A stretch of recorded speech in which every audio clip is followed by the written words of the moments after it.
Welcome to the Dragon Age Toolset presentation, first presented at PAX 2008. My name is Fernando Mello. I'm a producer on Dragon Age Origins, and with me is Farrad Bodwin, who's a senior designer on Dragon Age Origins. Hey guys, how's it going? In this first segment, we'll be covering the setup of the start location. Here we are in the main window of the toolset. On the right-hand side is our palette window. This is where we have all the different categories of assets that can go into a level. Below that is our object inspector.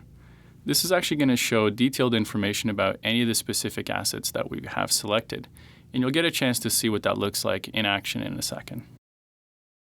Now Farrad's gone ahead and he's already created a new module for us. It's called the PAX demo module.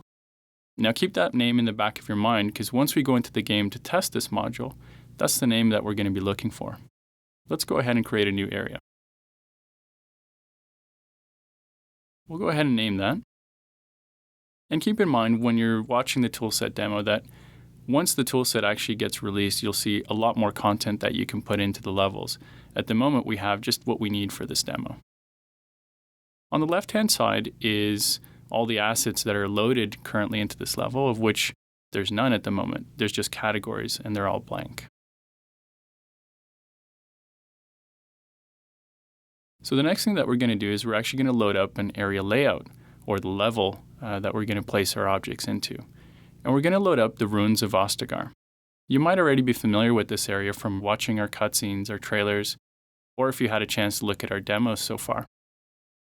Here we are in a top-down view of the area, and we'll go ahead and just kind of zoom around a little bit so you get a feel for what this looks like.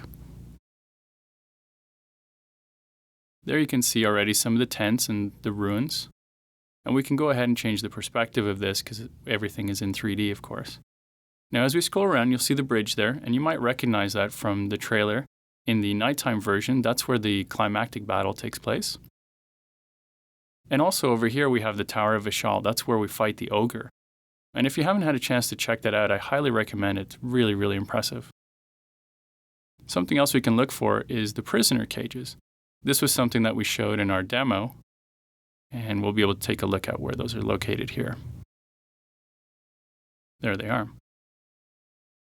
So let's go ahead and just zoom out, and we're going to be looking for a nice open space where we can put our quest giver and some of our creatures. Maybe near that campfire. That's pretty easy to find. We won't have to search for that. So we'll go ahead and name the area.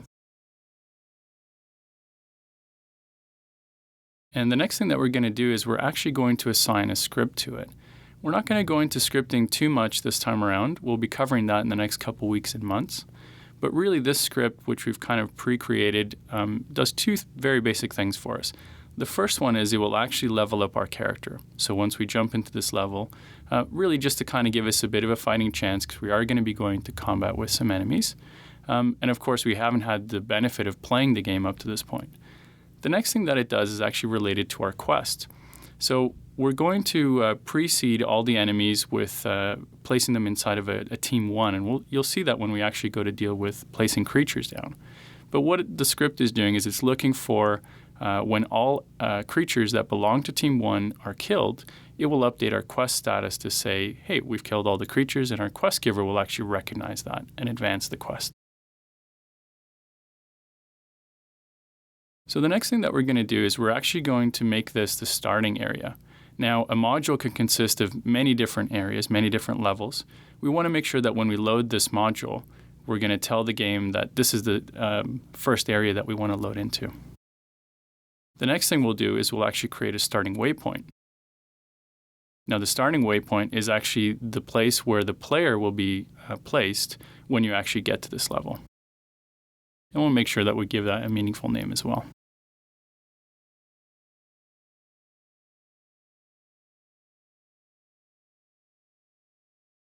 So you can see that little blue flag, and it's very, very simple to just move it around and rotate it.